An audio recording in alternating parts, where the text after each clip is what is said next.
अच्छा, last video में हमने देखा था कि अगर आप एरर अलर्ट बनाना चाहें, मतलब मैं ये चाहता हूँ कि अगर इस डेटा से बाहर कोई चीज़ एंटर करें, जैसे न्यू शेक है, न्यू शेक तो आ रहा है, लेकिन अगर मैं कोई XYZ लिख दूँ जो कि लिस्ट में नहीं है, जैसे ही मैं एंटर करूँ तो एरर आना चाहिए।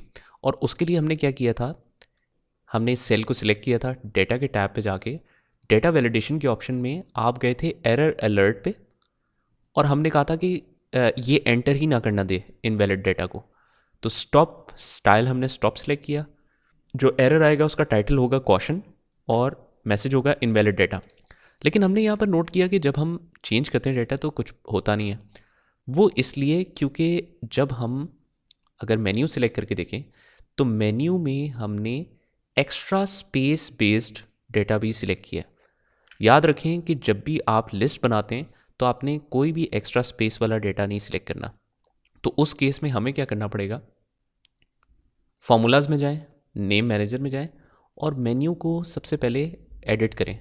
मतलब वो डेटा जिस तरह हमने सेलेक्ट किया था वो उसमें तो एक्स्ट्रा जो ब्लैंक वाले सेल्स हैं वो भी शामिल थे, ब्लैंक वाले सेल्स नहीं शामिल होने चाहिए।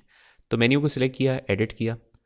अब अभी मेन्यू में ये पूरा सिलेक्टेड है, लेकिन पूरे सिलेक्टेड में एक्स्ट्रा सेल्स भी आते हैं। जब एक्स्ट्रा सेल्स आते हैं तो फिर आपका एरर नहीं काम करता, वो फिर उसको वैलिड ही कंसिडर करता है। तो मैंने क्या करना है, मैंने सिंपल उस मेन्यू को सिलेक्ट करना है मैनुअली। अब आपके माइंड में आ रहा होगा कि जब मैंने जिस तरह पहले बताया था कि नई आइटम्स भी जो मैं करता जाऊंगा एंटर, वो शामिल होती जाएंगी। तो अब इसमें इस केस में तो नई अगर मैं शामिल करूंगा तो वो इस डेटा की सिलेक्शन से बाहर निकल जाएगी और मेन्यू में नहीं शो होगी। लेकिन उसका भी मैं हल बताता हूँ अभी आपको। ओके करें आप इसको, ये एडिट हो गया। अब हम देखते हैं उसी तरीके से मेन्यू तो हमारा सेम तरीके से आ रहा है, लेकिन अब अगर मैं XYZ कुछ लिखता हूँ तो देखें ये एरर दे देगा आपको। ठीक है ना।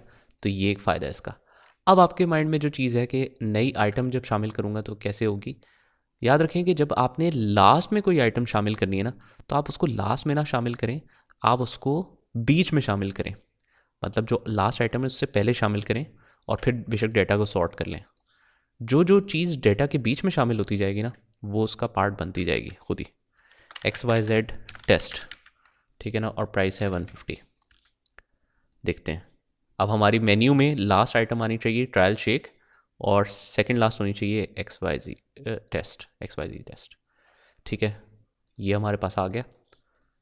तो इस तरीके से हम डील करेंगे ये सिनेरियो, या मॉडिफिकेशन भी कर लें। उसके बाद हम नेक्स्ट वीडियो की तरफ चलते हैं।